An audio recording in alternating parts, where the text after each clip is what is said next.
नमस्कार दोस्तों। सर्वप्रथम मैं मां भारती के वीर सपूतों को नमन करता हूं, जिन्होंने गलवान घाटी में हमारी रक्षा करते हुए चीनी सेना को सबक सिखाते हुए वीर गति को प्राप्त हुए हैं। सबसे पहले उम्मीद भी करता हूं कि भारतीय प्रधानमंत्री श्री नरेंद्र मोदी जी उचित कदम उठाकर हमारे वीर सपूतों को सच्ची श्रद्धांजलि दिलाएंगे। अब मैं भाई हुकम सिंह जी शेखावत का आभार प्रकट करता हूं कि जिन्होंने राजस्थान टाइम्स के माध्यम से मुझे लाइव आने का दोबारा मौका दिया और लाइव आकर मैं आपके सामने कुछ बातें डिस्कस करना चाहता हूं। आगे मैं सभी मेरे से जुड़ने वाले लोग जो हैं, स्टूडेंट्स हैं, मेरे से स्नेह रखने वाले हैं, उनके बेहतर स्वास्थ्य और बेहतर जीवन की मंगल कामनाएं करता हूं। ये सब बातें करते हुए हम आज के विषय पर बात करना चाहेंगे। आज के विषय पर कि आज का विषय क्या है। अभी सभी लोग आए नहीं हैं। एसपी पोसवाल जी, राम राम। भवेश सिंकल जी, नमस्कार। सभी के बेहतर स्वास्थ्य की मैं कामना करता हूं और साथ में अच्छे जीवन की मंगल कामनाएं करता हूं। आज का हमारा विषय है वो शिक्षा और परीक्षा के बारे में है। शिक्षा और परीक्षा से तात्पर्य यानी 3 टॉपिक होंगे हमारे। पहला टॉपिक होगा एजुकेशन क्या है। दूसरा टॉपिक होगा कि परीक्षाएं कौन कौन सी परीक्षाएं कब कब होंगी, उस पर अपन संभावित बात करेंगे। और तीसरा जो प्रश्न होगा कि हम इस जो नेटवर्किंग के दौर में परीक्षा की तैयारी किस टाइप से करें। अतः हमारे आज के जो सब्जेक्ट हैं उन पे 3 विषयों को लेकर हम बात करेंगे। पहला विषय एजुकेशन है, दूसरा विषय आपका परीक्षाएं हैं कि कौन सी परीक्षा कब होने जा रही है, और तीसरा विषय हमारे जो परीक्षा की तैयारी हम इस नेटवर्किंग के दौर में किस टाइप से करें, इसके बारे में हमारा आज का विषय। सबसे पहले हम शिक्षा की बात करें तो शिक्षा एक, आज हमारा जो विषय है शिक्षा, वो हमारे जीवन की एक बहुमूल्य निधि है। बहुमूल्य, जिसका कोई मोल नहीं है। सामान्यतः स्टूडेंट हो या कोई भी हो, एजुकेशन को केवल साधन मानता है। साधन कि सब मैं एजुकेशन प्राप्त करूंगा तो मेरी नौकरी लगेगी और मेरे को रोजगार मिलेगा। अतः वो केवल एजुकेशन को साधन मानता है, जबकि मेरी दृष्टि से मैं कहूंगा कि एजुकेशन साधन नहीं है बल्कि एक साध्य है। एजुकेशन साधन नहीं है बल्कि एक साध्य है। साध्य, अगर व्यक्ति एजुकेशन प्राप्त करता है तो उसका केवल नौकरी में ही एजुकेशन काम नहीं आती। वो उसको अपने बेहतर जीवन को संचालित करने, मतलब जीवन को संचालित करने, जीवन को बेहतर बनाने में काफी एजुकेशन का योगदान है, जिसमें हमारे परिवार का भी भला होता है, हमारे राष्ट्र का भी भला होता है और पूरा विश्व का भी भला होता है। क्योंकि एजुकेशन ही एक ऐसा माध्यम है जिससे हमारी सोच में परिवर्तन आता है। अगर किसी के पास एजुकेशन नहीं है तो सोच में परिवर्तन नहीं आएगा। आपने अपने आसपास देखा हो तो आसपास में कभी भी लोगों के पास बहुत पैसे हैं लेकिन एजुकेशन नहीं है, तो आपने थोड़े दिन बाद उसके परिणाम देखे हों तो पैसे खत्म हो जाते हैं और उनका दुरुपयोग होता है। क्योंकि सरस्वती के बिना लक्ष्मी का सदुपयोग नहीं हो सकता, और लक्ष्मी न भी हो तो भी अगर केवल सरस्वती हो तो व्यक्ति अपना जीवन आराम से गुजार सकता है। तो मैं इस कोरोना काल में आपसे उम्मीद करता हूं कि आप एजुकेशन को साधन न माने, साध्य माने और ये कोरोना काल में आपके पास जो समय है उसका समुचित सदुपयोग करके आप जितना पढ़ सकते हैं उतना पढ़िए। जैसे किसी की जीवनी को पढ़कर अपने जीवनी कोई भी बुक्स पढ़ करके अपने जीवन में काफ़ी बदलाव ला सकते हैं। यह आपको आज नहीं दिखेगा कि साहब एजुकेशन का हमारे को क्या फ़ायदा होगा, आज नहीं दिखेगा। आज तो आपको वो नौकरी दिख रही है, क्योंकि हम लक्ष्य को ज़्यादा भाग आगे मानकर चल रहे हैं। जैसे गीता में बताया गया कि गीता जो है, गीता में यह बताया गया साहब कि हमें फल की तरफ ध्यान न दे करके अपने कर्म की तरफ ध्यान देना चाहिए। उसी प्रकार से मैं कहूँगा कि हमें बेहतर रूप से पहले कर्म पे ध्यान दें और उसके बाद आपका लक्ष्य आपको आराम से मिल जाएगा। क्योंकि हम शुरू में अपन सोचते हैं कि केवल हमारी एजुकेशन केवल नौकरी के लिए है। एजुकेशन नौकरी के लिए नहीं है। एजुकेशन हमारे परिवार को, हमारे समाज को, हमारे राष्ट्र को संचालित करने के लिए है। अतः इस कोरोना काल में जितना हो सके उतना पढ़ना चाहिए। आप सिलेबस की बुक्स को भी पढ़ रहे हैं, पाठ्यक्रम की बुक्स को भी पढ़ रहे हैं, तो पाठ्यक्रम की बुक्स को भी आपको यह मानकर पढ़ना चाहिए कि मैं ज्ञान प्राप्त कर रहा हूं, न कि एग्जाम। स्टूडेंट्स उसको याद करने की दृष्टि से पढ़ता है। अगर वो याद करने की दृष्टि से पढ़ता है तो 3 दिन बाद में उसको भूलता भी है। तो न तो उसको साध्य प्राप्त होता है और न वो अपने साधनों को प्राप्त कर सकता है। तो मेरा मानना है कि आप एजुकेशन को थोड़ा व्यापक लेवल में लें, केवल नौकरी से जोड़कर न लें। चाहे भले ही आप अपनी पाठ्यक्रम की किताब पढ़ते हो, पाठ्यक्रम के साथ साथ पाठ्यक्रम को सोच के द्वारा पढ़ें कि मैं इसको पढ़ूंगा तो मेरी सोच में भी परिवर्तन आएगा। सोच में अगर परिवर्तन आएगा तो आराम से आपकी परीक्षाएं आपके पास है। स्टूडेंट को कई बार अपन पूछते हैं कि ये क्या है, तो वो एज ए फैक्चुअल रिपोर्ट बताता है और याद नहीं रहता, क्योंकि उसने केवल किसको दिया है, केवल एक ही चीज को महत्व दिया है। कौन सी चीज को कि साहब मेरे याद होगा तो मैं परीक्षा में बेहतर कर पाऊंगा। लेकिन आपको याद जो होगा वो थोड़ा सा उसको व्यापक लेवल में देखेंगे तो भी याद होगा। तो मेरा कहने का तात्पर्य आज का जो विषय है वो एजुकेशन के महत्व को भी है कि शिक्षा का हमारे जीवन में क्या महत्व है। आज हम कुछ लोग लेट जुड़ रहे हैं। आज हम 3 भागों में इस टॉपिक्स को बांट रहे हैं कि पहला हमारा एजुकेशन क्या है, शिक्षा क्या है। दूसरा जो टॉपिक है वो शिक्षा के बाद परीक्षाएं कौन कौन सी परीक्षाएं कब हो सकती हैं।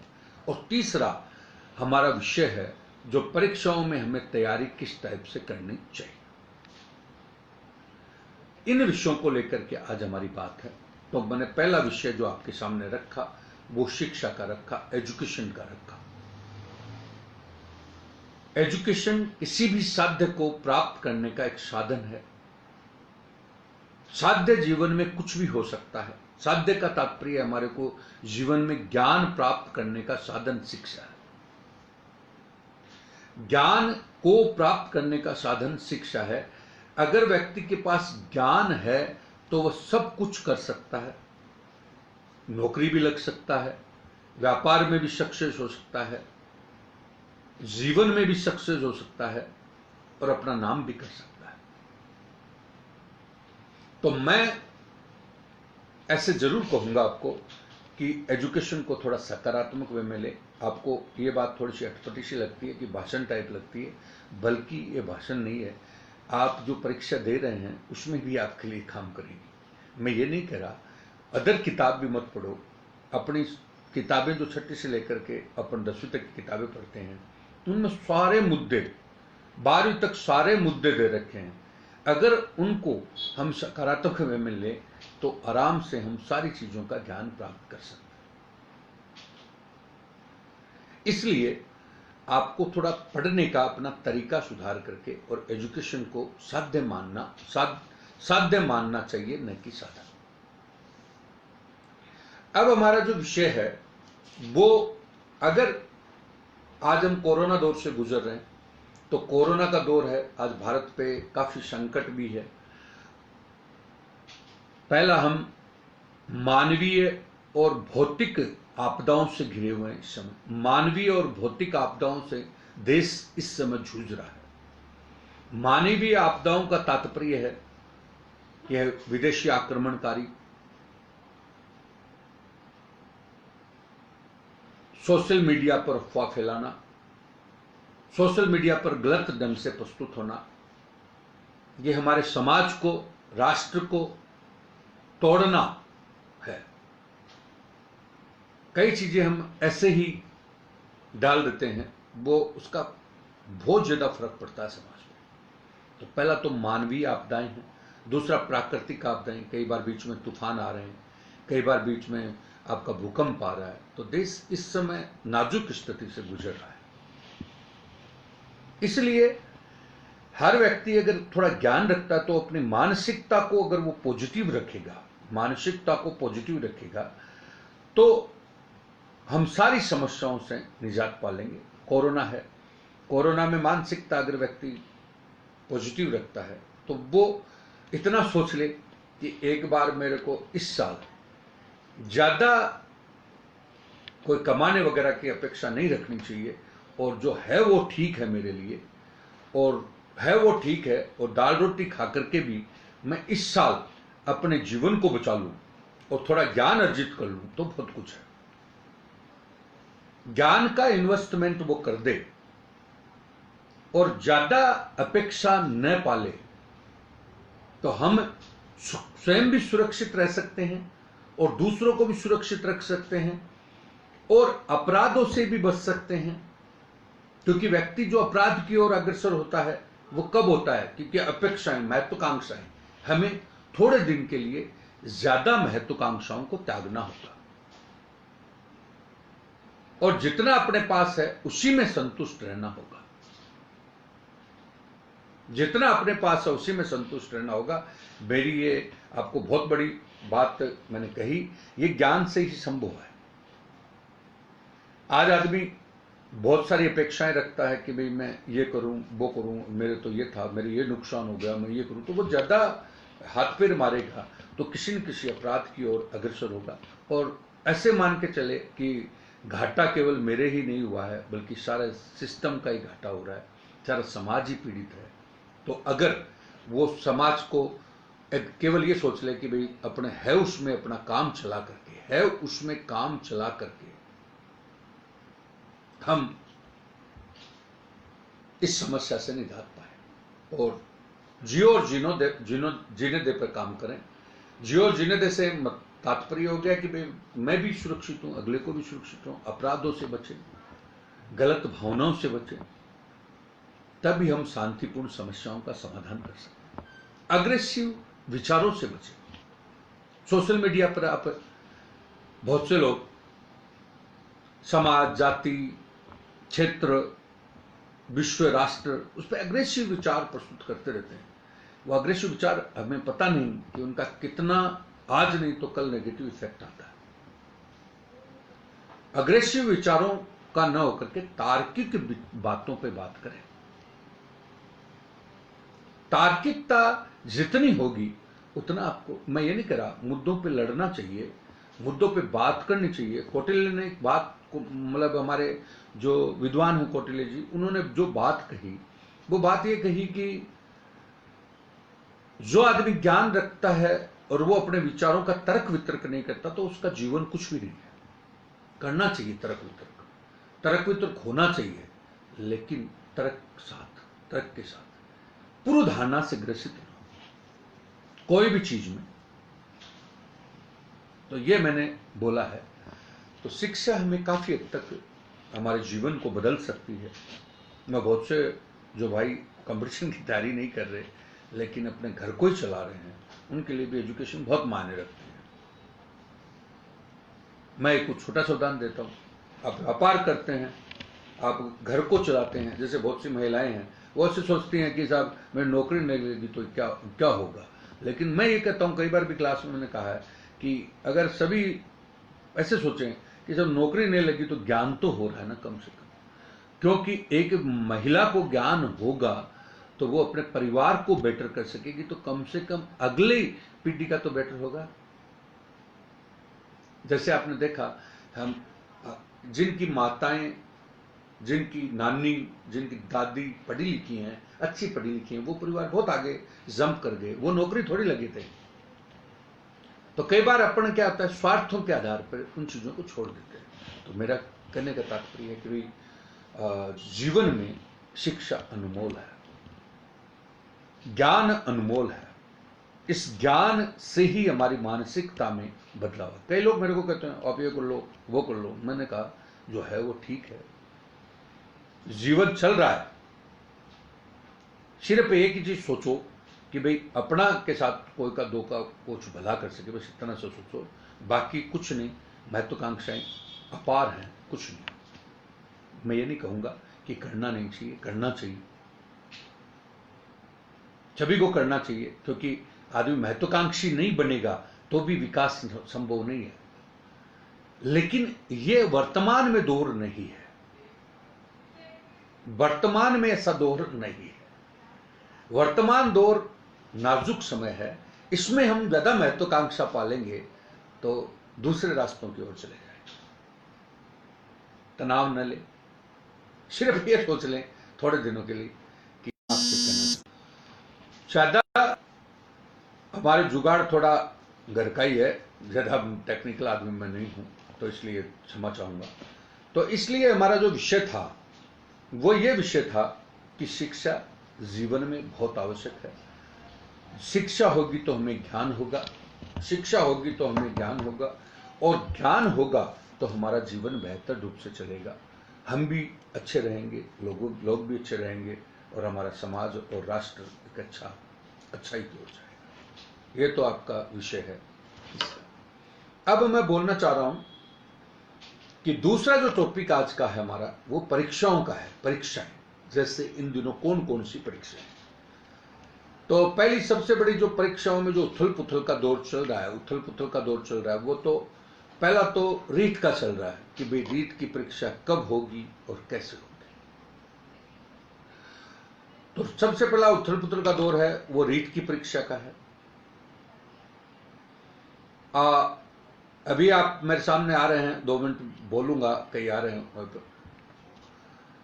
रामोतार कसाना जी, बहुत बहुत धन्यवाद, आपने अपना टाइम निकाला। सीताराम जी शर्मा, बहुत बहुत धन्यवाद, आपने अपना अमूल्य समय दिया। नरेंद्र दायमा जी, बहुत बहुत शुक्रगुजार, धन्यवाद। बेहतर भविष्य की आपकी कामना करता हूं। और मेरे भाई अभी जो आ रहे हैं, उन्हीं सभी के बेहतर भविष्य की कामना मैं करता हूं। तो ये जो मैंने बात बताई कि अब जो परीक्षाओं के बारे में हम विषय पे बात करेंगे, परीक्षाओं के बारे में बात करेंगे। परीक्षा, अभी सबसे बड़ी परीक्षा जो चल रही है वो उथल पुथल के दौर में चल रही है, वो रीट। दूसरी परीक्षा कुछ एजुकेशन डिपार्टमेंट वाले जो स्टूडेंट हैं उनके एक दिमाग में जो आ रहा है नया, वो आ रहा है उसका रीट के साथ साथ इसका आ रहा है फर्स्ट ग्रेड का, कि फर्स्ट ग्रेड की परीक्षा कब होगी, फर्स्ट ग्रेड की परीक्षा कब होगी। रीट के बाद सबसे जो दूसरा नाम आ रहा है वो फर्स्ट ग्रेड का आ रहा है। तो ये मैं बताना चाह रहा था, 2 परीक्षा तो ये है। तीसरी एक बड़ी परीक्षाएं हैं, कांस्टेबल है, पटवार है, और चौथी एक महत्वपूर्ण परीक्षा है वो आरएस है, उनके बारे में हम बात करें। 2 मिनट में बीच में और बोलूंगा। हमारे स्क्रीन पे आ रहे हैं मोहित कपूर जी, बहुत बहुत धन्यवाद और बहुत बहुत आभार आपका, जो आप सहयोग करते रहते हैं। कमलेश गुजर जी, बहुत बहुत शुभकामनाएं, आप अच्छे स्वस्थ होंगे, अच्छी तैयारी करते होंगे। और अब तो पहले बोलिए, हाँ क्षमा चाहूंगा, बीच में डिस्कनेक्ट हो रहे थे। अब मैं ऐसे कह रहा था कि पहली परीक्षा जो आपकी रीट है, उस रीट के बारे में हम बात करें। देखो अभी स्टूडेंट भ्रमित हैं कि साहब रीट की परीक्षा कब होगी। देखो अभी सरकार भी तय नहीं कर पाई है। जैसे अभी थोड़े दिन पहले आपने देखा हो तो मीटिंग हुई, वो अभी निश्चित नहीं हो पाया है, निश्चिंत नहीं हो पाया कि भाई हम ये परीक्षा कैसे करवाएंगे, कितने पेपर होंगे, कितना क्या होगा, अभी कोई इसमें निश्चितता नहीं है। सितंबर की सरकार बात कर रही है, सितंबर के उनके प्रयास जारी हैं, लेकिन अभी जो कोरोना संक्रमितों की जो संख्या बढ़ती जा रही है और जो स्थितियां हैं, तो उसके आधार पर बड़ी परीक्षाएं थोड़ा टाइम लग सकता है, लेकिन सरकार अपने प्रयासों के लिए कटिबद्ध है, लेकिन परिस्थितियां अभी प्रतिकूल है। तो सामान्यतः हम मान के चलें कि जैसे पहले तो इनका मीटिंग होकर के और डिसाइड होगा कि इसमें एक परीक्षा करवाई जाए या दो, क्योंकि दो बातें, जैसे पिछली सरकार में, गहलोत सरकार में 2 परीक्षाएं होती थी। पहली परीक्षा आपकी टेट की, टीचर एलिजिबिलिटी टेस्ट था, और टीचर एलिजिबिलिटी टेस्ट के बाद जो था वो आपका उसमें एंट्रेंस का था, टीचर की एग्जाम थी। तो 2 परीक्षाएं।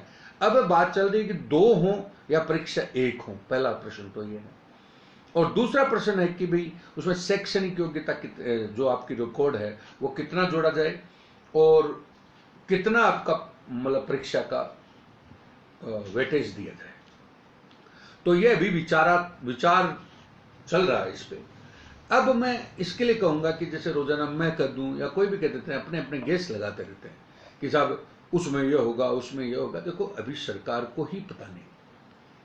जब तक मीटिंग में कोई चीज तय नहीं हो जाती, उसके बाद ही वो चीजें सेट हो पाती है। तो मैं ये आपसे कहना चाहूंगा कि ये पक्का है कि आप अपने सिलेबस को इस टाइप से सेट कर लें। ये मानसिकता सरकार के सामने आ गई है कि साहब ये राजस्थान जीके जरूर जोड़ेंगे। ये मानसिकता इनके सामने आ चुकी है। ये राजस्थान जीके के पेपर को कहीं न कहीं शिफ्ट करेंगे। रोजाना यही मुद्दा एक बड़ा मुद्दा है। तो मेरा मानना है कि साइंस के स्टूडेंट हो, वो अपने साइंस की एनसीईआरटी जो भी 6 से लेकर के 12 तक की जो बुक्स हैं उनको पढ़ लें, साथ में थोड़ा राजस्थान और देखते रहें। उसी प्रकार से आर्ट्स के स्टूडेंट हैं, वो अपनी एसएसटी हिंदी एसएसटी की जो बुक है वो पढ़ें, और पढ़ करके साथ में ये राजस्थान जीके और देखते रहें, क्योंकि राजस्थान जीके निश्चित रूप से जुड़ेगा। ये आप मान के चलिए, ये व्यवस्थाओं में देखा जा रहा है। परीक्षाओं की रही बात, जैसे अभी इनकी मीटिंग, जैसे हमारे माननीय शिक्षा मंत्री जी कह रहे हैं कि सितंबर में हम परीक्षा का आयोजन करवाएंगे, लेकिन उन्होंने थोड़े दिन बाद ही ऐसे कहा कि हम 3 महीने विज्ञप्ति के बाद स्टूडेंट्स को टाइम देंगे। विज्ञप्ति के बाद 3 महीने का टाइम देंगे। तो अब आपको चिंता करने की आवश्यकता ही नहीं है कि अगर ये विज्ञप्ति जब निकालेंगे, जैसे अभी जून गया, जुलाई में भी मान लो आती है, तो 3 महीने में अगस्त, सितंबर, अक्टूबर, नवंबर तक परीक्षा गई। और आपने देखा हो तो ICS, Indian civil services, IAS की परीक्षा है, वो भी अभी सरकार ने जो डिसाइड की है वो आपकी कब की है, सरकार ने डिसाइड जो की है परीक्षाएं वो कब की है, वो आपकी अभी अक्टूबर नवंबर में की है। तो नवंबर अक्टूबर तक परीक्षाओं का कोई चांस कम है। मैं चांस की बात कर रहा हूं, लेकिन अपनी तैयारियां शुरू रखें, क्योंकि शिक्षा मंत्री जी ने साफ साफ आपको कह दिया कि हम 3 महीने का वक्त आपको देंगे विज्ञप्ति के बाद। हाँ, ये जरूर है, सरकार की मानसिकता में कोई खोट नहीं है, परीक्षा होगी और वैकेंसी भी आएंगी, लेकिन सिचुएशनल स्थितियां जो चल रही हैं, अलग अलग, मैंने अभी बताया कई आपदाएं चल रही हैं, तो उस वजह से मतलब कई प्रॉब्लम्स है। तो लेकिन परीक्षाएं होंगी तो 3 महीने का टाइम इशू लगेगा, वो आपको दिया है। तो उसके लिए ज्यादा इसमें चिंता की बात न करें, कि चिंता न करें कि साहब हमारे को टाइम नहीं मिलेगा, वो नहीं होगा। और अभी आपके पास टाइम ही टाइम है। जो स्टूडेंट बहुत ज्यादा उतावले हैं वो मान के ही चलते हैं अपने आप को कि मेरी बहुत बढ़िया तैयारी है। देखो, बहुत बढ़िया तैयारी नहीं है, क्योंकि तैयारी के लिए टाइम आपको मिला है, उसका सदुपयोग करें और आप अपना मान के चलें कि मैं बेस्ट से बेस्ट करूं। तो अक्टूबर नवंबर तक परीक्षा की संभावना बनती है रीट की। लेकिन एक संभावना हमने और बताई आपको साथ में कि राजस्थान जीके इसमें साथ जुड़ेगा। राजस्थान जीके की संभावना इसमें प्रबल है।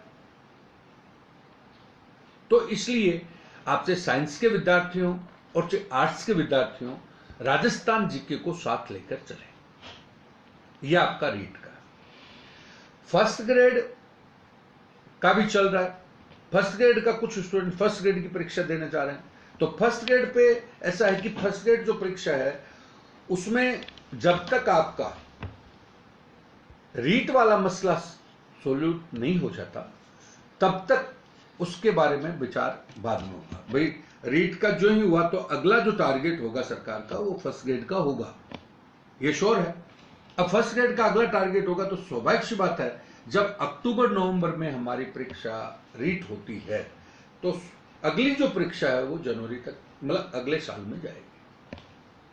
अगले साल में जाएगी तो पहले जो स्टूडेंट हैं वो दोनों ही परीक्षाओं से जुड़े हुए हैं वो पहले रीट और बाद में वो फर्स्ट ग्रेड की तैयारी करें। और रीट और फर्स्ट ग्रेड को दोनों को जोड़ के भी देख सकते हैं। देखो बहुत से स्टूडेंट जिनके साइंस है तो अपना विषय को थोड़ा मजबूती से देख कर ले। राजस्थान जीके आपका आ गया तो उसमें जीके वाला पोर्शन तैयार हो जाएगा। तो बहुत सी कम चीजें बचेंगी जिनको आगे आपको तैयारी में रखना है। तो मैं ये कहना चाहूंगा कि ये दोनों परीक्षाएं ये आपका 2020 का लास्ट है और वो 2020 का फर्स्ट है, वो 2021 का फर्स्ट है। तो इनको देख करके आप ध्यान रखें, ठीक है। अब मैं आपसे एक और बात कहूंगा। तो ये तो बात हुई आपकी रीट की और फर्स्ट ग्रेड की। अगली बात जो है अगली बात आपकी है कांस्टेबल और पटवार की। कांस्टेबल और पटवार, अब कांस्टेबल और पटवार की परीक्षाओं का भी अभी टाइम का लग सकता है, वही 2-3 महीने। क्यों कि अभी जो कोरोना संक्रमण का जो काल है, अब जैसे कोचिंग नहीं खोल रहे तो आपको पता है कि 17 लाख लोग जब परीक्षा में बैठ रहे हैं तो सरकार इनकी व्यवस्था कहां कर पाएंगी। 17 लाख लोग जो हैं वो बैठ रहे हैं परीक्षाओं में। तो बहुत जब आप एक तरफ तो करें कि भाई कोचिंग ही नहीं खुलेंगी, आपकी जिम वगैरह नहीं खुलेंगी या कुछ भी, ये टाइम लगेगा इन पे।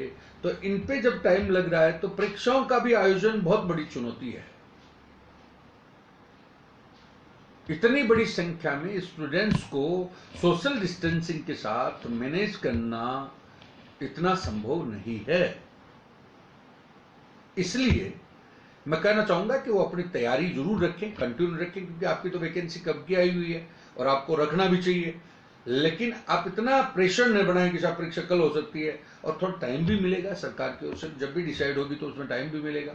लेकिन ये क्या है, ये परीक्षाओं का जो कॉन्सेप्ट है वो अभी अपन सोच रहे हैं, ये सरकार के पास भी नहीं है, क्योंकि ये सारा सिचुएशनल है। सिचुएशनल से तात्पर्य है कि भाई ये बीमारी जो है, जो ये आपदा आ रही है हमारे ऊपर, ये आपदा एक बहुत बड़ी आपदा है। तो उससे क्या होता है, सरकार उसके आधार पर डिसीजन लेती है। जैसे अभी थोड़े दिन पहले स्थिति ठीक थी, अब थोड़ी थोड़ी आगे बढ़ रही है तो वापस परिस्थितियां क्या हो रही हैं, लोगों के मन में भय हो रहा है। अब जब बोर्ड की परीक्षा आयोजित करवाने तो सरकार इनकी ये बोर्ड की परीक्षाओं के सक्सेशन के आधार पर भी आगे तय करेगी। बोर्ड की परीक्षाओं के सक्सेशन के आधार पर भी सरकार तय करेगी। इसलिए ये परीक्षाओं का भी ये स्थिति है। अब अगली बात है आपकी आरएस की। तो आरएस में जो कैलेंडर जो बन रहा है, आरएस का जो कैलेंडर बन रहा है, वो मेरे हिसाब से जो पिछली आरएस मेंस है उसका मसला, क्योंकि सरकार ने अभी 15 गुना वाला मसला भी सोल्व किया है, तो लगभग ये मसला सोल्व है। तो मेरा कहने का मतलब है कि 15 या 20 दिन में लगभग, मतलब जून के लास्ट तक या जुलाई फर्स्ट तक अपना कैलेंडर जारी हो जाएगा। किसका? आरएस का। तो आरएस का कैलेंडर जारी हो जाएगा तो उसमें वैकेंसी का डिसाइड सा हो जाएगा कि भाई 2021 में, या क्योंकि 21 से पहले तो प्री तो होने का चांस नहीं है, चाहे कब भी निकालो। तो हमारा मतलब क्या होगा, तो 21 में ही आरएस का तो संभव है, आरएस की परीक्षा तो 21 में ही संभव है। और साथ में ऐसा ही वगैरह है। तो कैलेंडर जो जारी हो रहा है जुलाई के जून के लास्ट में या जुलाई के फर्स्ट वीक में, उस कैलेंडर में आरएस और सब इंस्पेक्टर की परीक्षाओं की जो धुंधलाट है वो साफ हो जाएगी। तैयारी कंटिन्यू रखें, क्योंकि कंटिन्यू ऐसे है कि भाई तैयारी में देखो, आरएस में अगर आप बात करें तो आप देखते हैं कि व्यवस्थाओं को जो ध्यान में देखते हैं कि पिछली परीक्षाओं में हुआ कि साहब 4-4 साल लगभग लग रहे हैं, तो 4-4 साल लग रहे हैं, तो मैं जो प्रतिभागी इससे जुड़े हुए हैं उनको ये कहूँगा कि वो इस टाइप की तैयारी करें कि फर्स्ट चांस में निकलें, क्योंकि अगर वो सही ढंग से तैयारी नहीं कर रहे हैं तो वैकेंसियों का केवल इंतजार करें तो गलत होगा। कैसे? क्योंकि आरएस एक आरएस 4 साल ले रही है, तो बाई चांस व्यक्ति किसी वजह से अटक गया तो सीधा 8 साल हो गया। तो मेरा मानना है कि आप जो तैयारी है उनको कंटिन्यू रखें। परीक्षाओं का इतना ऐसे नहीं देखें सबका बारी है। देखो, अपन ने सोच लिया कि अगर हमारे को नौकरी ही लगनी है तो फिर ध्यान मत दो। अगर नौकरी ही लगनी है तो ये ध्यान मत दो, क्योंकि हमारे व्यवस्थाएं, सिस्टम नहीं बदलेगा, सिस्टम के अनुसार हमें बदलना पड़ेगा। सिस्टम कभी नहीं बदलता। हम घर पे भी रहते हैं, घर भी शांत या सही तभी रहता है जब घर के अनुसार हमें बदलना पड़ता है। अगर हम अपनी बातों को मनवाने की कोशिश करें तो कभी भी घर में शांति नहीं हो सकती। तो अगर आप परीक्षा की तैयारी सही ढंग से करना चाहते हैं तो आप सिस्टम की ओर ध्यान न दें, आप अपने ऊपर ध्यान दें। सिस्टम सदैव सही रहेगा, क्योंकि पेचीदगियां धीरे धीरे बढ़ती जाती हैं, क्योंकि कई प्रकार का जागरूकता आप में आई है। जागरूकता जो आई है, तो आप जागरूकता में तो हर कोई प्रश्न का ऑब्जेक्शन उठाता है, प्रश्न के साथ साथ कोई आपका प्रश्न के साथ साथ कोई आरक्षण का ऑब्जेक्शन उठाता है, कोई किस चीज का ऑब्जेक्शन उठाता है। तो रोजाना कोर्ट में भर्तियां जाती है, तो सरकार के भी इतना बस का नहीं है, तो हर परीक्षाएं 3-3, 4-4 साल लग जाते हैं। तो मेरी आपसे एक ही गुजारिश है कि आप तैयारी जो करें वो इस कदर तैयारी करें कि आप एक चांस में सक्सेस हो, जिससे आपको कम से कम समय में आप इस काम को कर सकें। और जो तैयारी करने वाले लोग हैं, देखो मैं आपको बोलूँगा, जिनको ऐसे सोच लिया कि साहब मेरे को आरएस में जाना है या मेरे को इस परीक्षा में जाना है, तो वो किसी चीज़ का इंतज़ार नहीं करते। वो अपना सोच लेते हैं कि साहब मैं तो ये करके ही रहूँगा, अब वो चेकअप भी है। क्योंकि अपन सोचते हैं कि परिस्थितियाँ हमारे अनुसार हो जाएंगी, ये समय आएगा तभी होगा। तो परीक्षाओं का जो मैंने बताया, तो पहले रीट और रीट की परीक्षा है, लगभग जल्दी से जल्दी भी काम हो, लेकिन फिर भी मैं बोलूँगा इस आपदा पर निर्भर है। जल्दी से जल्दी भी काम हो तो नवंबर पहले नहीं हो सकता। जैसा शिक्षा मंत्री जी ने कहा कि हम 3 महीने का तो टाइम ही देंगे, उसके बाद फर्स्ट ग्रेड के ऊपर फोकस होगा। तो फर्स्ट ग्रेड अगले 2021 के अंदर परीक्षा। तो शिक्षा की जो तैयारी करने वाले जो लोग हैं उनको तो दोनों परीक्षाओं को इस कदर देखना चाहिए। और मैं तो ये और कहूंगा कि दोनों परीक्षाओं को जोड़ करके भी तैयारी करनी चाहिए, क्योंकि इस वक्त का फायदा उठाना चाहिए। अगली पटवार और कांस्टेबल जो हैं उनकी भी स्थिति है कि उनकी संख्या ज्यादा होने के कारण, जैसे कह देती है मीडिया पूछता तो कहता साहब, अभी जैसे पूछा गया मीडिया के द्वारा कि साहब आप कांस्टेबल कब करवा रहे हो, तो जो परीक्षा आयोजक हैं तो उन्होंने तो साफ साफ कहते हैं साहब हमारी तो पूरी तैयारी है, हम तो जुलाई में करवा देंगे। परंतु वो जुलाई में करवा देंगे वो बात आती है, लेकिन वो सिचुएशन पर निर्भर करता है। और बहुत कुछ मैंने अभी कहा कि जो बोर्ड की परीक्षाएं बची हुई हो रही हैं और जो फर्स्ट कॉलेजेस की परीक्षाएं बची हो रही हैं, इन परीक्षाओं के सक्सेस के बाद ही कोई डिसीजन लिया जाएगा कि ये परीक्षाएं किस टाइप से सक्सेस होती हैं। इसलिए आप थोड़ा टेंशन न लें, और मैं बहुत से सभी को कहूँगा कि आप तनाव न लेकर के, मैंने कहा ना, थोड़ी मानसिकता को बदलिए और ऐसे मान के चलिए कि इस साल मैं मेरे जीवन को बेहतर बनाऊं और मेरे ज्ञान को बढ़ाऊं, मेरा शारीरिक और मानसिक विकास डेवलप करूं, ज्यादा दिखावा न करूं। अब सोचते हैं आपको नौकरी की जरूरत है, मैं ये नहीं कहूँगा, लेकिन और पैसों की भी जरूरत रहती है, लेकिन हम ये तो चलो विपदा आ गई, कई बार गरीबी में आदमी रहता है तो काम तो चलाता ही है। जो व्यक्ति जन्म लिया उसको कोई न कोई जुगाड़ तो भगवान ने दिया है,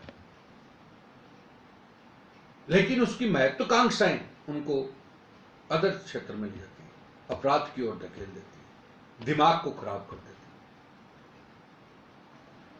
तो मेरा कहने का मतलब है, एक बार महत्वाकांक्षाओं को थोड़े दिन त्यागो और थोड़े इंतजार करो और अपना कर्म पे लगे रहो। जैसे एपीजे कलाम साहब का कल परसों कोटेशन मैंने देखा, बढ़िया कोटेशन था कि जब विपदा आती है तब मेहनत बढ़ा दीजिए। विपदा जब जब आती है तो आपको मेहनत बढ़ा देनी चाहिए। उस मेहनत का आज नहीं, आपको कल रिजल्ट जरूर मिलेगा, चाहे कोई सा भी क्षेत्र हो। और आप विपदा विपदा करते रहते हो, मेहनत कुछ करते नहीं हो, तो फिर गड़बड़ है। परीक्षा कब होगी, वो कब होगा, वो कब होगा, क्यों होगा तब हो जाएगा। लेकिन मैंने तो थोड़ी संभावनाएं आपको बताई है कि इन टाइम में हो सकता है। लेकिन फिर भी मैं ये कहूंगा, कई बार स्टूडेंट मेरे को क्लास में पूछते थे तो मेरे को थोड़ा गुस्सा सा आता था कि भाई आप तैयारी कर रहे हो तो इन चीज़ों को मत देखें। मैंने छोटा सा मेरा भी उदाहरण दूंगा। मैं कोई ज़्यादा बड़ा तो नहीं हूँ, लेकिन मैंने बड़ा इसलिए थोड़ा सा मानता हूँ कि भाई जिस परिवारों से गरीबी से निकल कर आए, जिस एजुकेशन बैकग्राउंड जो था उससे निकल कर आए, तो हमने पहली आरएस दी थी पहली बार, तब न तो हमें वैकेंसी का पता था, न हमें आरएस के सिलेबस का पता था, और न हमें आरक्षण का पता था, पता ही नहीं था। सिलेबस क्या होता है, अब तो ये बहुत, आप तो क्या सोचते हो, आप तो सारा सब कुछ परोस दिया आपके सामने। सिलेबस क्या होता है ये नहीं पता, रिजर्वेशन क्या होता है ये नहीं पता, और वैकेंसी कितनी है, क्या होगा इनमें, कैसे पास होंगे, ये पता ही नहीं। ये बात, अब मैं 2 मिनट बीच में जो भाई आए हैं उनसे बात करूंगा, दो मिनट दूंगा आपका। रामस्वरूप जी नमस्ते, बहुत बहुत शुभकामनाएं आपको। अनिल कुमार जी बहुत बहुत शुभकामनाएं। राधाकृष्ण जी धौलपुर से बहुत बहुत शुभकामनाएं। बात पे गौर करें, मैं जो कह रहा हूं उन पे गौर करके आगे अपने जीवन को दिशा दें। सजन जी बहुत बहुत शुभकामनाएं, आपका राजनीति का कैरियर भी बने, और जो आप लेक्चरशिप में जा रहे हैं उसके लिए भी बेटर हो, और पीएचडी के लिए भी बहुत बहुत बधाई आपको। तो मैं ये कहना चाहूंगा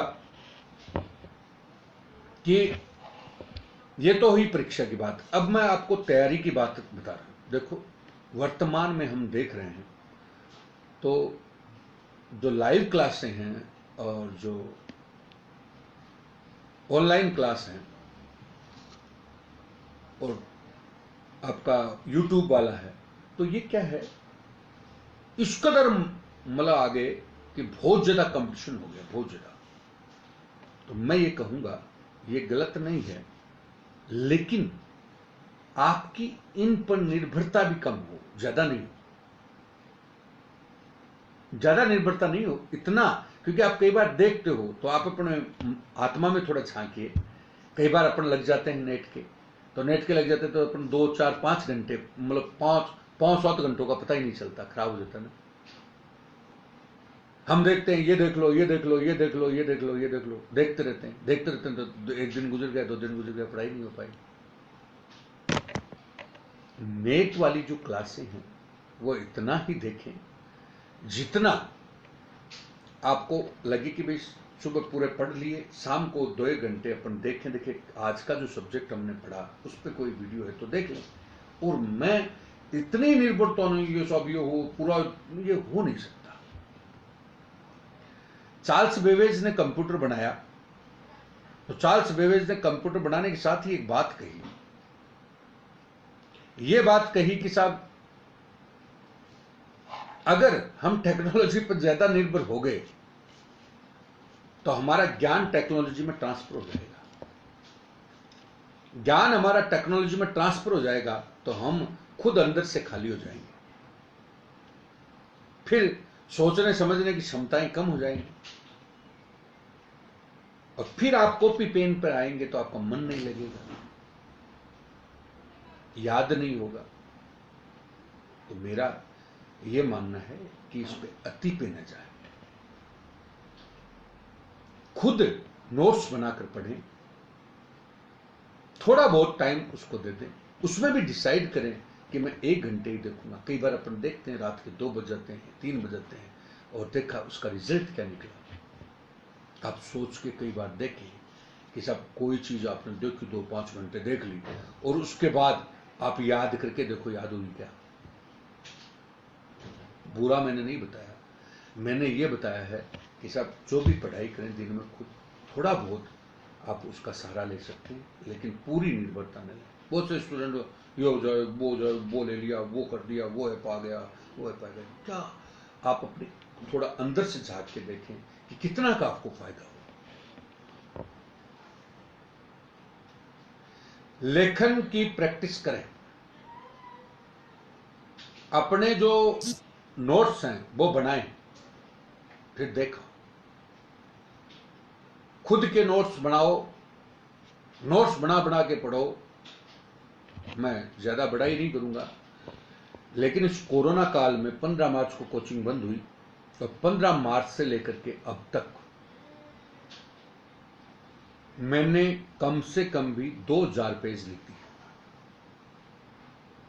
2000 पेज राजस्थान के भी, करंट अफेयर के भी, इकोनॉमिक सर्वे, बजट सब लिख दिया। कई बार मैं सोचता हूं कोरोना मेरे लिए सही भी रहा। क्यों? कि जो कोचिंग का जो दौर चल रहा था, उस दौर में क्या था, रोजाना जो खुद को जो ज्ञान था वही वहां पे बक देते थे, नया ज्ञान तो डेवलप ही नहीं हुआ। अब पता चला कि खुद ने जो लिख लिख करके और जो नया ज्ञान डेवलप किया है, तो मैंने देखा कि यार बहुत सी चीजें अपने निकल कर आई है, तो वो अब बच्चों को और फायदा होगा। क्योंकि नया ज्ञान तभी आया ना जब पढ़ाई की। अब मैं सारे दिन उसी चीज नेट के उसको देख लो, उसको देख लो, तो मेरे को लगा नहीं कि भाई खुद करो थोड़ा। 2000 पेज लिख चुका हूं। राजस्थान हिस्ट्री लगभग कंप्लीट हो चुकी है, उसके नोट्स और बुक्स करेंगे अभी। इकोनॉमी सर्वे और इकोनॉमी बजट वगैरह को हो चुका पूरा। करंट अफेयर का होगा, इकोनॉमिक्स ज्योग्राफी हो गई। तो मैं ये कहूंगा आपको कि आप नेट जो लाइव क्लासें हैं उनके साथ साथ आप अपनी खुद की मेहनत पर भी बल दें। मैंने अभी भी आपको कहा कि कलाम साहब ने जो बात कही कि जब विपदा होती है तब मेहनत बढ़ा दीजिए। आपकी मेहनत का कोई विकल्प नहीं निकलेगा, जो आप खुद करोगे वही आपको मिलेगा। अपन जैसे कहते हैं, कहावत कहते हैं कि खुद को मरे ही स्वर्ग मिलेगा। कि कितने भी हाथ पे मार लीजिए दूसरों की तरफ, नहीं मिलेगा। कोई कोचिंग कहती है मेरे से सिलेक्शन हो गया, वो कहता है मेरे से सिलेक्शन हो गया। मैं ये कहता हूं कि लड़का खुद की मेहनत से ही सिलेक्ट होता है। कोचिंग वगैरह तो मार्गदर्शन है, लेकिन हम क्या करते हैं, हम ज्यादा उस पर डिपेंड हो जाते हैं। ये है, हम ज्यादा डिपेंडेंट हो जाते हैं उस पर। तो मेरा कहने का मतलब है, खुद चार्ल्स बेबेज ने कहा कि स्किल्स ट्रांसफर हो जाएगा आपका, इतनी बड़ी निर्भरता मत करो। जो मैं देख रहा हूं, और मार्केट में इतना ज्यादा जो माहौल बना है वो अति कोई भी चीज का अच्छा नहीं। तो मेरा उतना ही देखें कि जितना आपको फायदा हो। खुद लिखें, खुद लिखें। मैं मेरे टोटल जीवन में, आप देखते भी होंगे, कई लोग जानते भी हैं, नोट्स भी देखते हैं, 1 लाख पेज लिख चुका। मैं ग्रेजुएशन का सप्लीमेंट्री आदमी हूं। ज्ञान कहां से ला रहा हूं?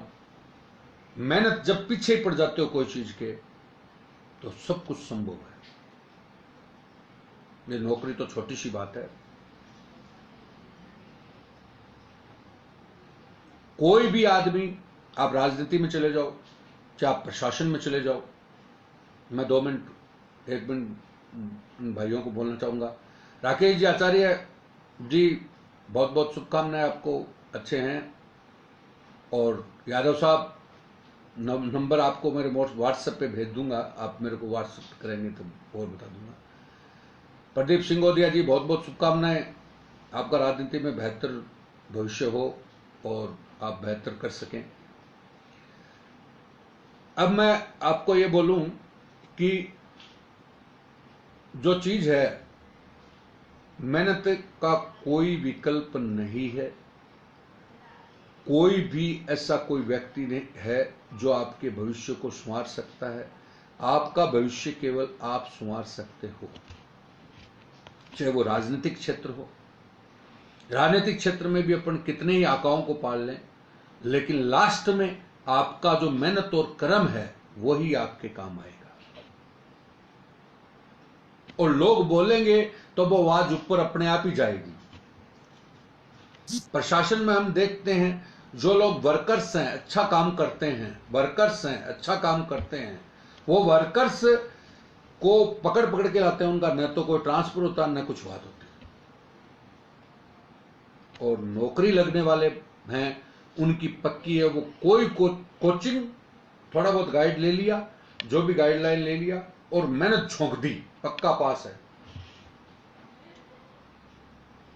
मैं इसलिए कह रहा कि जब कोचिंग की बुराई, मैं कोचिंग चलाता हूं, मैं ये नहीं कह रहा। मैं ये कह रहा हूं कि कोचिंग मात्र एक गाइडलाइन है। और कोचिंग हो, चाहे ऐप्स हो, चाहे आपका ये जो भी है, ये आपका गाइडलाइन है, खुद को करना पड़ेगा।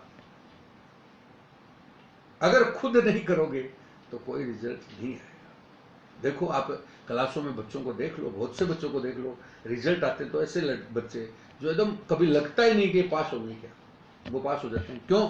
कि उनको क्या होता है कि उनको सामाजिक साथ नहीं मिलता, कोई उनकी तरफ देखता नहीं है, कोई उनको सम्मान नहीं देता।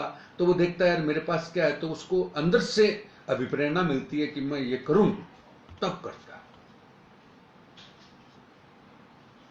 मैंने देखा, मेरे जीवन में मैंने सीखा कि ये मोटिवेशन मिला कहां से।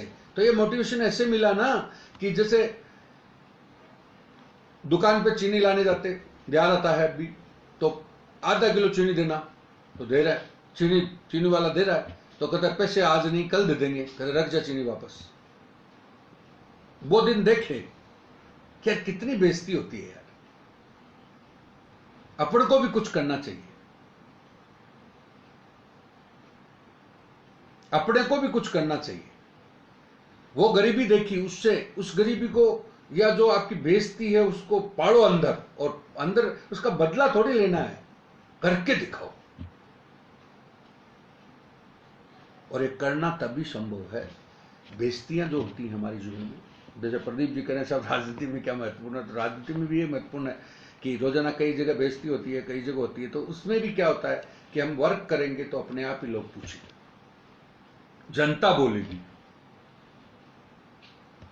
उसी प्रकार से हम परीक्षाओं की तैयारी करते हैं तो आपकी मेहनत बोलेगी।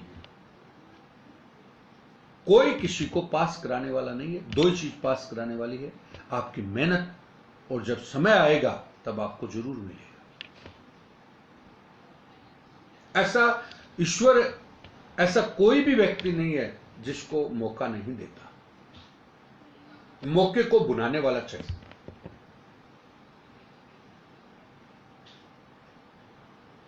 मनोज सैनी जी नमस्कार, बहुत बहुत शुभकामनाएं। प्रदीप जी बहुत बहुत शुभकामनाएं। बनवारी जी बहुत बहुत शुभकामनाएं। अब मैं आपको बोलना चाह रहा हूं, तो मौका आपको खोना नहीं चाहिए। और ये नहीं कि साहब ये, मैंने देखा बहुत से स्टूडेंट हैं, लोग हैं, ये हो गया वो हो गया, मैं उधर से लाया, वो मत करो। अरे इतनी किताबें हैं, लिख दो। मेरे याद आता लाइब्रेरी, सेंट्रल लाइब्रेरी जो यूनिवर्सिटी की थी, तो वहां पे पढ़ता, तो मेरे पैसे नहीं होते थे, तो पड़ोस वाले लड़के से किताब लेता, क्या तेरी किताब दे आज। अब आज किताब दे तो वो कैसे, क्या करूं। तो यूनिवर्सिटी में जो पीएचडी की थीसिस है, वो कचरे में, कुछ पुरानी कचरे में पड़ी रहती, उनको लाके उनको पीछे मैंने नोट्स बनाए, और एक दिन में पूरी किताब को लिखकर उसको लड़के को वापस लौटा देता था। अब बहुत से कहेंगे साहब पैसे नहीं थे, तो विकल्प क्या है। पैसे भले किताब खरीद के ला नहीं सकते, और पढ़ना जरूरी है, तो क्या करें, मांग करके एक दिन में उस पूरी किताब को लिख दिया।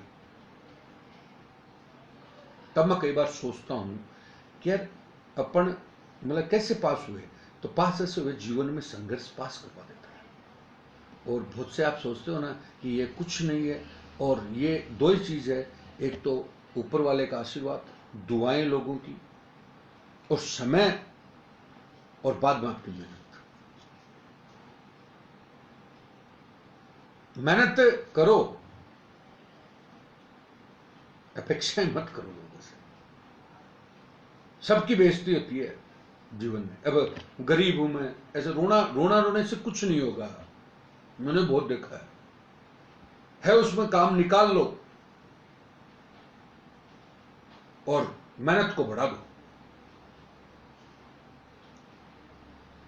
बहुत से आप देखते हो रोजाना अंदर पाड़ो, वो आग लगाओ, अंदर आग लगाओगे तो जीवन बदल जाएगा। ये चकाचौंध के चक्कर में मत हो।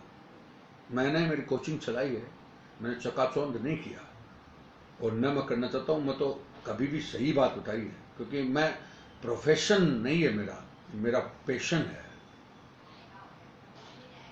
मेरे को बहुत से लोगों ने कहा आप स्टूडियो बना रहा हूं मैं, मेरे लिए तो अलग है, परंतु बोले बहुत से लोगों ने कहा साहब स्टूडियो बनाओ और ये ऐप हो जाएगा। मैंने कहा मेरे को इतना नहीं चाहिए, मेरे को तो मेरा शौक है। जितना मेरे में जितना ज्ञान है, मेरे बच्चे उतने मेरे पास आ जाएंगे, मैं उतना कोई करूंगा, मैं ज्यादा नहीं चाहिए मेरे को। मैं प्रोफेशनल नहीं हूं, मेरे को पैशन है, अच्छा कर सकें, पढ़ना अच्छा लगता है, सीधी बात।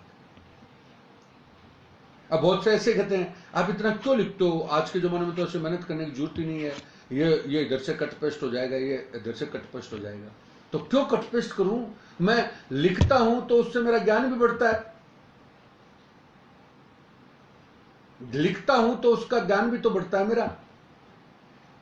इसलिए मेरी आपसे रिक्वेस्ट, आज मैं हुकम सिंह जी को इसलिए कहा कि मैं आज दोबारा आना चाहता हूं, क्योंकि मैंने देखा कि इस दौर में क्या क्या प्रॉब्लम चल रही हैं, तो उनको देख करके मैंने थोड़ा सोचा कि मेरे को आना चाहिए, तो इसलिए मैंने बताया।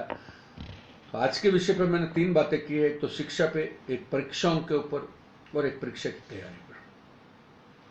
तैयारी साफ साफ बता रहा हूं तैयारी कि कोई चीज आपको एक बार नहीं समझ में आएगी, 2 बार आएगी, 3 बार आएगी, पक्की आएगी, पक्की समझ में आएगी।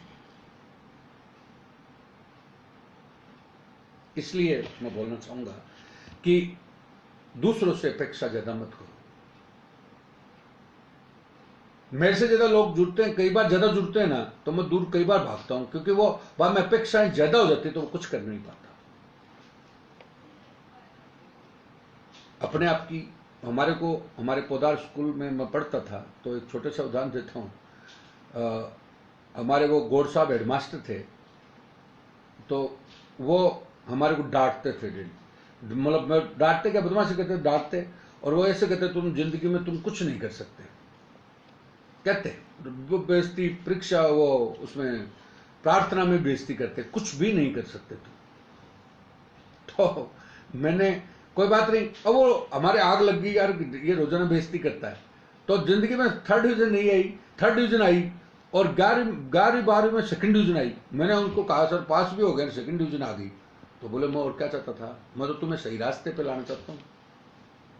अब भी उस गुरु की बात याद आती है कि यार वास्तव में सही बोले। तो माँ बाप और गुरु, वो तो आपको जो डांटता है उसमें भी कुछ न कुछ है, वो आपकी जो बेइज्जती करता है, तो जो पॉजिटिव आप जिसको भी आप राजनीति में, प्रशासन में किसी को भी अच्छा मानते हो, तो जो आपकी कहीं न कहीं उसने बेइज्जती की है ना, तो उस बेइज्जती को पॉजिटिव लो, आपको अच्छा लगेगा। मैं ये कहना चाहूंगा आपको, जैसे मैंने एक उदाहरण देखा, देवाराम जी भाई साहब को एक दिन देखा, तो कोई 10वीं पास मतलब मेरिट में लड़की आई, तो वो बोला कि पहले सब प्रोग्राम करवाना है, प्रोग्राम साहब से, सीएम साहब से, मतलब उनको बच्ची को आशीर्वाद ले। तो उन्होंने कहा कि बच्ची को ज्यादा हाईलाइट मत करो, इसको ऊपर मत चढ़ाओ, ज्यादा मत चढ़ाओ, क्योंकि इसको सभी लोग ऐसे कहेंगे बेटा तूने बहुत किया बहुत किया बहुत किया, तो ये सक्सेस नहीं होगी। इसको पढ़ने दो, ये सम्मान समारोह रहने दो। मेरे को आज भी समझ आता, अच्छी बात कही उन्होंने। क्यों? क्योंकि हम 10, और आप खुद देख लीजिए जो बहुत सारे जो जो मेरिटोरियस हैं वो कम सक्सेस है, क्योंकि उनको वहां पे बहुत ज्यादा चढ़ा दिया जाता है। मतलब वो जितना सक्सेस होने चाहिए थे उतने नहीं हो पाते, क्योंकि उनको माहौल बना देते हैं कि आपने बहुत कुछ कर दिया। तो छोटा सा बच्चा होता है, उसके दिमाग में बैठ जाते हैं कि मैं तो बहुत ऊपर हूं, तो प्राउड हावी हो गया उसके।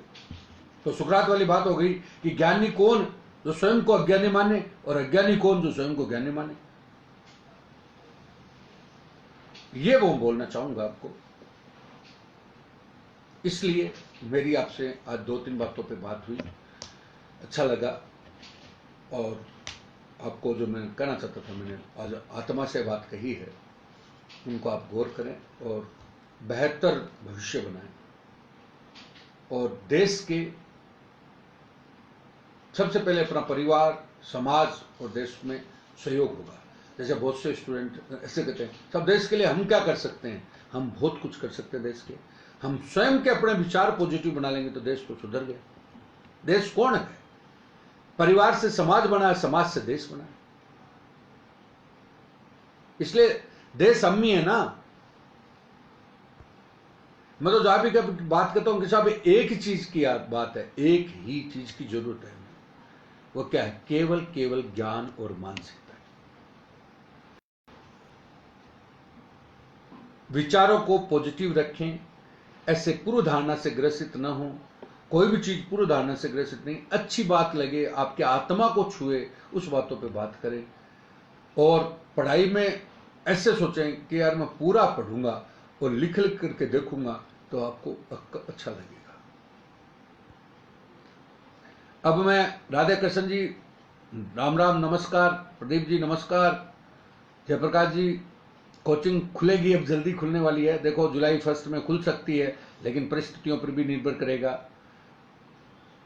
ये। और मनोज जी नमस्कार। बहुत बहुत मसीहा कुछ नहीं हूं मैं तो खाली एक आपको गाइडेंस करना चाह रहा था। आप लोगों को, बच्चों को ऐसे रहता है कि कई बार कि साहब ये करवा देगा, वो करवा देगा। कोई नहीं करवाएगा, आपकी मेहनत करवाएगी आपको। आप अपनी अंदर की आग को जगाओ। परीक्षा का, आरक्षण का, इन चीजों का इंतजार मत करो। पास होने वाला एक सीट पे भी हो सकता है, और पास नहीं होने वाला 50,000 पे भी नहीं होगा।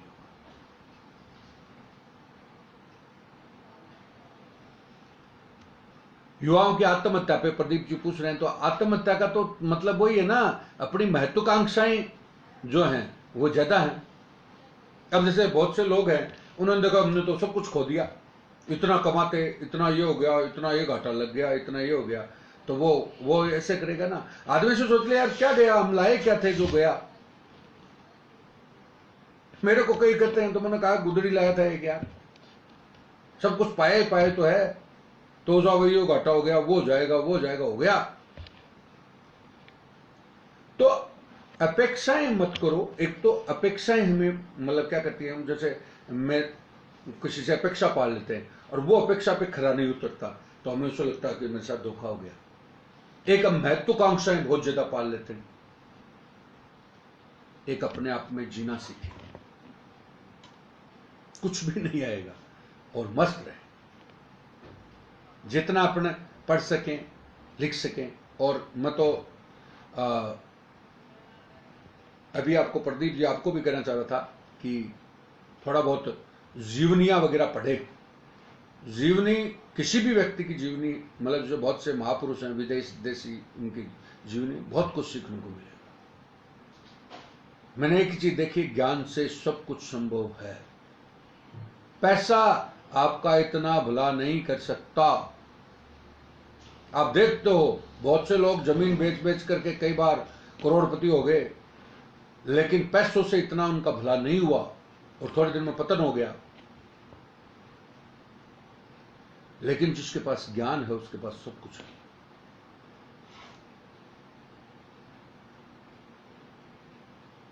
मैं यही कहूँगा। और माइंड को बिल्कुल फ्री रखें। फ्री ऐसे तभी रखोगे कि भाई मेरे पास खोने के लिए कुछ नहीं है कोई।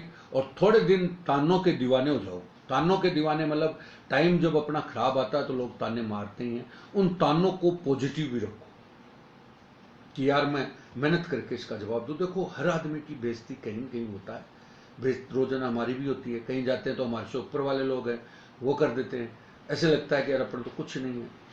लेकिन अपन किस किस को जवाब देंगे? हम इतना बड़ा हर का बॉस है, हर का बॉस है, हर के ऊपर लोग हैं, ये तो हायरार्की है। आप उस क्षेत्र में जा ही नहीं सकते जहां पे एकदम आप लेवल हो गए। आप लेवल पर तो ईश्वर है, वो नचाता है। और ईश्वर पे विश्वास रखें, अपने आप पे विश्वास रखें, अपनी मेहनत पे विश्वास रखें, आपका बेहतर होगा। और बेहतर भविष्य की आपकी मैं कामना करता हूँ, बेहतर स्वास्थ्य की कामना करता हूँ। 2020 में आप अपने स्वास्थ्य पे भी पूरा ध्यान रखें, क्योंकि अपन जान है तो जान है। और नंबर 2, अपने विचारों को इस दौर में विचारों को मजबूत बनाएं, जिससे विचारों को मजबूत बनते ही आपका सब कुछ संभव है।